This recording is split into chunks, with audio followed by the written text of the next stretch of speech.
Hi hello ಎಲ್ಲರಿಗೂ welcome to my blog. ಇವತ್ತು ಬಂದು ವರಮಹಾಲಕ್ಷ್ಮಿ ಹಬ್ಬ. ಸೊ ನಾನು ವೀಡಿಯೋಸ್ ಏನು ಮಾಡ್ಕೊಳಕ್ಕಾಗಲ್ಲ. ಸೊ ಕೆಲವೊಂದು ಕ್ಲಿಪ್ಸ್ಗಳನ್ನ ಮಾತ್ರ ತೊಗೊಂಡಿದ್ದೀನಿ. ಅವತ್ತು ಮನೇಲೆಲ್ಲ ಪೂಜೆ ಮಾಡಿ ಕೆಂಗಲ್ಗೆ ಹೋಗಿ ಕೆಂಗಲಲ್ಲೆಲ್ಲ ಪೂಜೆ ಮಾಡಿಕೊಂಡು ಫ್ಯಾಮಿಲಿ ಹೋಗಿದ್ದು.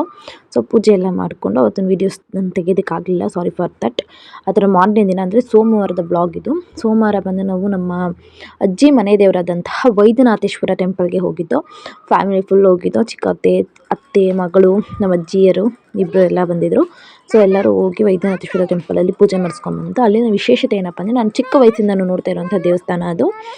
ಈ ನಾಗರು ನಿಮಗೆ ಯಾವುದೇ ಥರದ ಪ್ರಾಬ್ಲಮ್ ಇದ್ದರೂ ಅಲ್ಲಿ ಹೋಗಿ ಒಂದಷ್ಟು ವಸ್ತುಗಳು ಸಿಗುತ್ತೆ, ಅವನ್ನ ತೆಗೆದು ದೇವ್ರಿಗೆ ಪೂಜೆ ಮಾಡಿಸಿದ್ರೆ, ದೇವ್ರಿಗೆ ಹಾಕ್ಬಿಟ್ಟು ಬಂದರೆ ಒಳ್ಳೆಯದಾಗುತ್ತೆ. ಜೊತೆಗೆ ಅದು ನಮಗೇನೇ ಪ್ರಾಬ್ಲಮ್ ಇಂದು ಕ್ಲಿಯರ್ ಆಗುತ್ತೆ ಅನ್ನೋದು ಒಂದು ವಾಡಿಕೆ.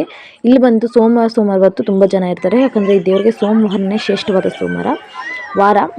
ಅದಕ್ಕೋಸ್ಕರ ಇದು ಬಂದು ಗಂಗಾ ಜಾತ್ರೆ ಕೂಡ. ಗಂಗಾ ಪೂಜೆ ಮಾಡಿ ನಂತರ ನಾವು ನಾಗರಕಲ್ಗೆ ಪೂಜೆ ಮಾಡಬೇಕು. ಜಾತ್ರೆಯಲ್ಲಿ ಯಾವ ಥರ ಮಾಡ್ಬೋದು ಅಂತ ನೀವೇ ಇಮೇಜಿನ್ ಮಾಡ್ಕೊಳ್ಳಿ. ನಮ್ಮ ಅತ್ತೆಗೆ ಸ್ವಲ್ಪ ಪ್ರಾಬ್ಲಮ್ ಇತ್ತು, ಸೊ ಅದಕ್ಕೋಸ್ಕರ ಅಂತ ಹೋಗಿದ್ದು. ನೋಡಿ ಎಂಟ್ರೆನ್ಸ್ ತೋರಿಸ್ತಾ ಇದ್ದೀನಿ, ಎಷ್ಟು ದೊಡ್ಡದಾಗಿದೆ, ಎಷ್ಟು ಚೆನ್ನಾಗಿದೆ ಅಂತ. ಅಂದರೆ ಮೊದಲೆಲ್ಲ ತುಂಬ ಸಿಂಪಲ್ ಆಗಿರ್ತಿತ್ತು.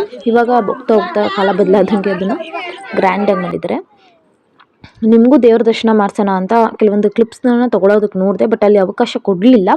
ಹತ್ರಲ್ಲೂ ಸಹ ಕೆಲವೊಂದು ವೀಡಿಯೋಗಳನ್ನ ಮಾಡಿಕೊಂಡೆ. ಅಲ್ಲಿ ದೇವ್ರು ಕಾಣಿಸ್ತಿದೆಯೋ ಇಲ್ವೋ ನನಗೂ ನೀಟಾಗಿ ಗೊತ್ತಾಗ್ತಾ ಇಲ್ಲ.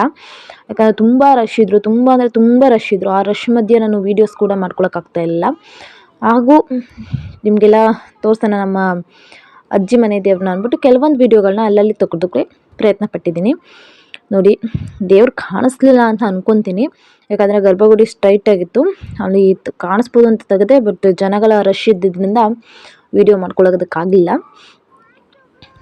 ಅಲ್ಲೇ ಇದ್ದಂತಹ ಪಕ್ಕದಲ್ಲಿ ಶಿವನ ಮೂರ್ತಿಗಳೆಲ್ಲ ತುಂಬ ಮೂರ್ತಿಗಳನ್ನ ಇಟ್ಟಿದ್ರು. ಒಂದೊಂದು ಮೂರ್ತಿಗೂ ಒಂದೊಂದು ಹೆಸರುಗಳನ್ನ ಇಟ್ಟಿದ್ರು. ಸೊ ಅದಕ್ಕೋಸ್ಕರ ಅವುಗಳದ್ದೇ ಒಂದು ಚಿಕ್ಕ ಪುಟ್ಟ ವೀಡಿಯೋಗಳನ್ನ ಮಾಡ್ಕೊಂಡು ಬಂದು. ನೋಡಿ ಇಲ್ಲಿ ಭೈರವೇಶ್ವರನ್ನು ಕೂಡ ಇಟ್ಟಿದ್ದಾರೆ, ನಿಮಗೆ ಕಾಣಿಸ್ತಾ ಇರ್ಬೋದು.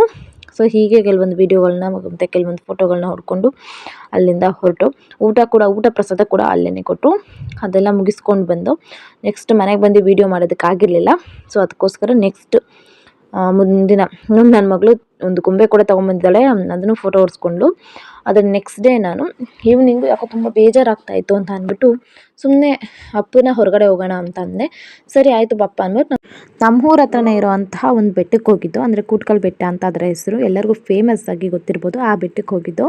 ಬನ್ನಿ ಅಲ್ಲಿನ ಸುಂದರ ನೋಟ ಯಾವ ಥರ ಈವ್ನಿಂಗ್ ಟೈಮ್ ಹೋಗಿದ್ದಲ್ವಾ.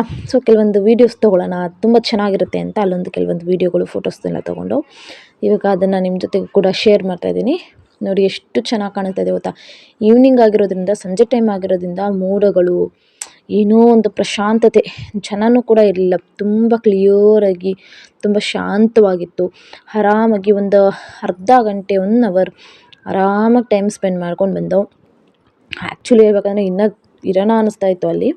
ಆ ಹಸಿರು ಗಿಡಗಳು, ಆ ಕೋಗಿಲೆ ಕೂಗು, ಆ ಪಕ್ಷಿಗಳ ಕೂಗಾಟ ತುಂಬ ಚೆನ್ನಾಗಿತ್ತು. ಬಟ್ ಅಲ್ಲಿ ಟೈಮ್ ಇಲ್ಲದೆ ಇರೋದು ಕಾರಣ, ಯಾಕಂದರೆ ಕ್ಲೋಸ್ ಮಾಡಿಬಿಡ್ತಾರೆ. ಅದು ಬಂದು 6 o'clock ಎಲ್ಲ ಕ್ಲೋಸ್ ಮಾಡ್ತಾರೆ. ಮಾರ್ನಿಂಗ್ 10ಇಂದ ಈವ್ನಿಂಗ್ 6 ಕ್ಲೋಸ್ ಮಾಡಿಬಿಡ್ತಾರೆ. ಅದಕ್ಕೋಸ್ಕರ ಹೋಗಿ ಬೇಗ ಒಂದು ಸ್ವಲ್ಪ ಹೊತ್ತು ಕಾಲ ಟೈಮ್ ಸ್ಪೆಂಡ್ ಮಾಡಿ ಬಂದು ಅಲ್ಲೇ ಕೆಲವೊಂದಷ್ಟು ಫೋಟೋಗಳನ್ನೆಲ್ಲ ತೊಗೊಂಡು ಬಂದು.